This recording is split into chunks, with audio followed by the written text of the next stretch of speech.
Hello everyone, my name is William Fletcher and welcome to the Leveled Up Contractor Show. For contractor system, tools, training, and more, make sure you visit us over at leveledupcontractor.com. And in this episode, we're going to be covering how to get more out of your people by having good job descriptions. And guys, when I think about this, when I used to think about job descriptions, I thought it was like, some kind of formality or some piece of paper that was just something we had to put on paper that talked about a few things a specific position did.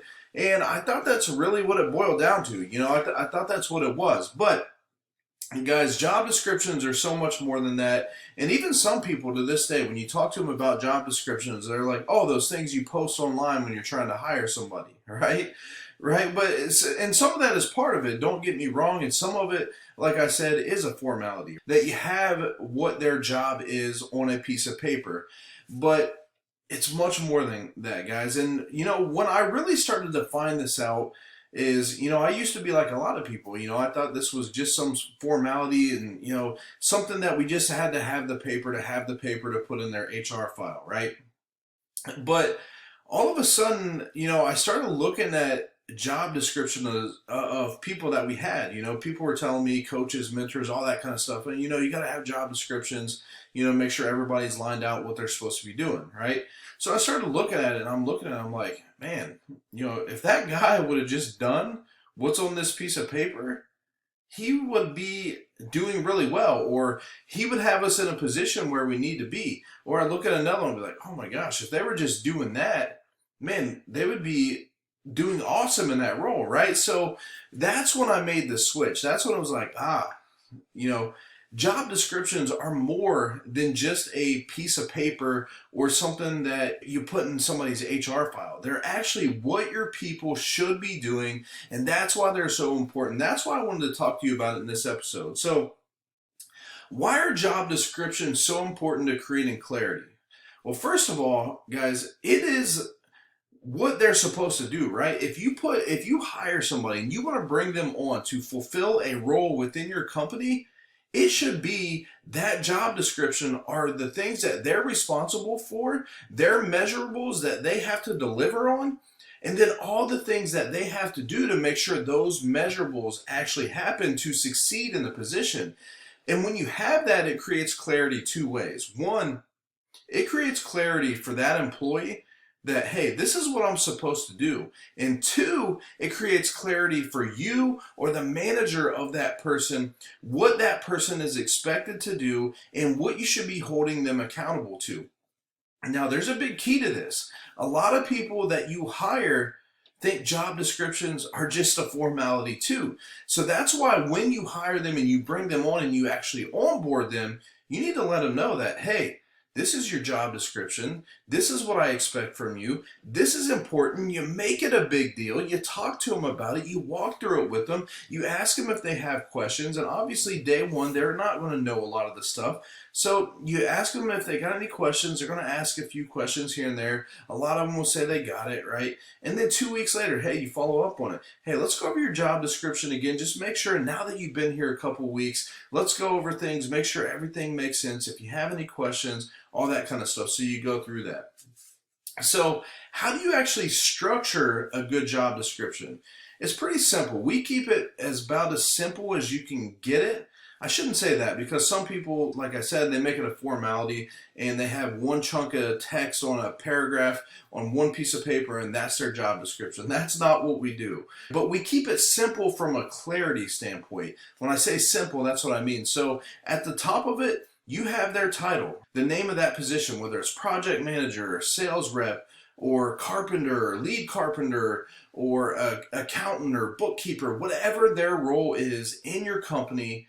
That's what you have at the top. Another thing you can have on there is who they report to. If it's a sales guy, does he report to the sales manager? If it's a project manager, does he report to the production manager or the field manager? Or the bookkeeper, do they report to a CFO or an accountant, or do they report directly to the owner? Whatever your structure is, but you can also have who they report to so they know who their direct supervisor is. Next, we have measurables. Guys, measurables are one of the most powerful things that you can have in your company. And essentially what a measurable is It is the things that they have to do that you can measure that are going to get a result for you and your company, right? So at the beginning of every year, you set big goals. You set a strategy to make it happen. And you got to have the right org structure and people to make that goal happen. And that's where measurables come in. If I'm going to do $5 million in sales, I got to have salespeople that are going to help make that happen. So on their specific job descriptions, I'm going to have measurables that they have to hit to make sure the company hits their goals. So that's why measurables are important, and that's why they're the next thing on there. And guys, less is more, right? If you put 15 measurables on there for every one of your employees, they're going to be focusing on all these different things and not going to do any good at all of them. They're not going to excel at any of those. They're going to be so spread out and focused on all these different things that things are just going to fall through the cracks. You're best to have 1 to 5 measurables that they solely focus on to make sure that they crush it on those 1 to 5 measurables and set your company up for success. And then below that, guys, we bullet pointed out all the different tasks and responsibilities that they have in their role. And the key to this, guys, is they may have 3 measurables and they have a bunch of different tasks and responsibilities that they have to do in their job on a daily basis to hit those measurables. So you define the measurables and you say, hey, this is what this role is responsible for. And here's all the tasks and responsibilities that have to happen in their day-to-day job to make sure that they hit their measurables. Because ultimately, guys, it comes down to them hitting the measurables to get the results that you're after. How do you go about creating all these job descriptions for your employees? Well, one of the best ways to start is, do you have an organizational structure, and do you have an org chart or an accountability chart that shows where every person in your company is, what department they're in, and what department do they bring value to the company in? And if you have that in place, that's where you start. If you don't have that in place, I recommend that's where you start, because you set your company goals, and then you got to build the org structure that's going to make sure that those goals happen.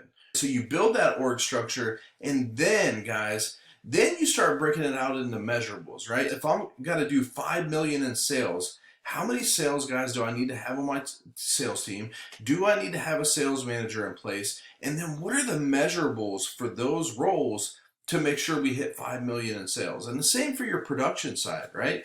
If we got to produce 5 million in work, how many crews do I got to have? How many people do I got to hire? How many project managers do I need? And what are their specific measurables to make sure that we hit those goals? And then in accounting, what do we got to do to collect our money, to get our customers invoiced, to make sure our financials are right? And what are the measurables of those specific roles that are going to help us hit our goals? So that's the first thing that you have to do. And one of the ways we do this, guys, we have templates for our clients, all these different systems and tools and templates that they have. We have the org structure templates. We have example org charts for all the different size companies. And then we have what's called a measurables doc that has every single employee listed on it, that you then fill in all the measurables. So you start at the top of the company. On the top of your measurables doc, you have the owner of the company. Then you have the next person down from them. And then you have your manager level. And then you have all your individual employees. When you get done with it, you got all your employees listed on it. It may be a 5-page document, but it has their name, their title, and all their different measurables. So you start there.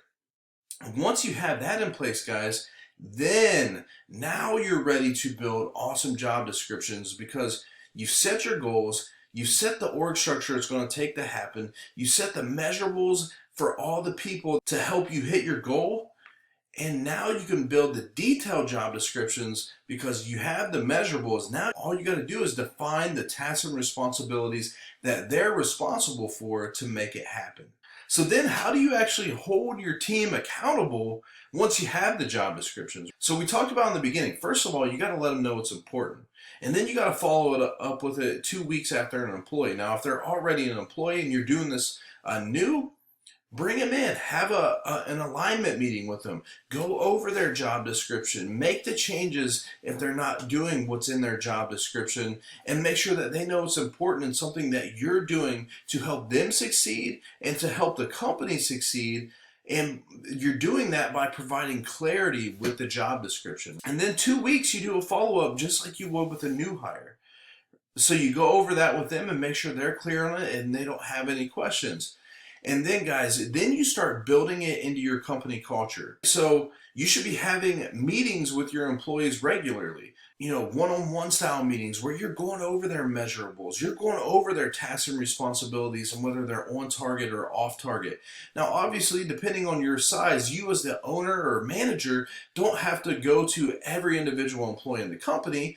If you're at an owner level, you're going to your high level managers and making sure that they're doing what they're supposed to be and that they're hitting their measurables. And if they're hitting their measurables, there's a good chance that the majority of the employees underneath them are hitting their measurables. And if they're not hitting their measurables, you start with them, you ask why, and then if you have to, you can dig deeper into the individual employees. But the key is that you have some type of one-on-one meetings with your employees, or your managers are having those one-on-one meetings and they're talking about measurables, they're talking about whether they're on track or off track, and if they're not hitting their measurables, they're talking about the tasks and responsibilities to make sure they get their team on track for hitting their measurables. And then guys, you're talking about your measurables in your company meetings, right? When you're in a sales meeting, you're talking about the different measurables of the sales department as a whole, but you can also break down and talk about some individual metrics. Hey, this is our top sales guy.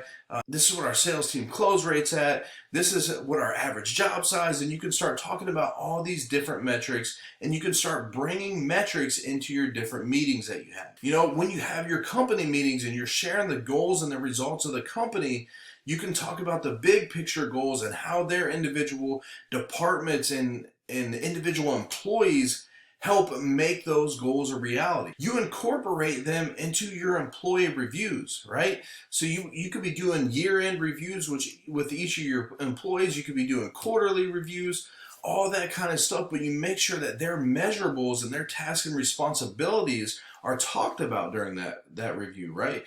Are they hitting their numbers? Are they doing the different tasks and responsibilities that's making sure that they're going to hit their numbers? If they're off track, why are they off track? Is it because they're not doing X, Y, and Z in their tasks and responsibilities? So now you can really start to dig into it, and now you can reverse the system. When you're off track, like, well, did we hit this measurable? No, we didn't. Well, why didn't we hit this measurable? Oh, it's because so-and-so isn't doing this. And now you have a way to fine-tune things and figure things out when things aren't working. And that way you can make sure you stay on track for your goals. And then last but not least, guys, you got to get this thing organized, right?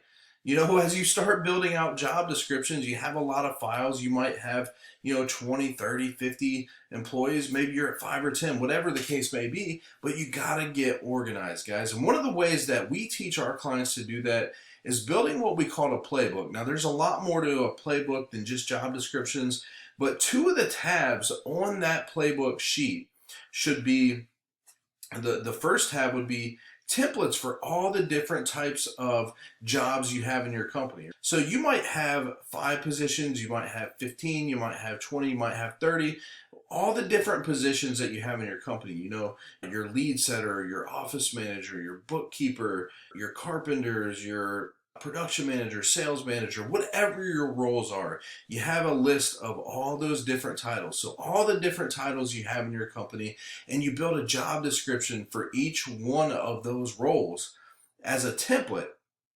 And you have links to the individual documents that you created for the job descriptions, and you have templates. Now when I hire a new sales rep or a new project manager or a new bookkeeper, I have a template to work from. And then what you can do is you have a second tab on that playbook that has all your existing employees in the company and a link to the job description that they've seen, that you reviewed with them, and that they've signed, saying that they understand that that is their role. So guys, I hope this was a big help. Make sure you visit us over at leveledupcontractor.com for more training and content just like this. And we'll see you in the next one.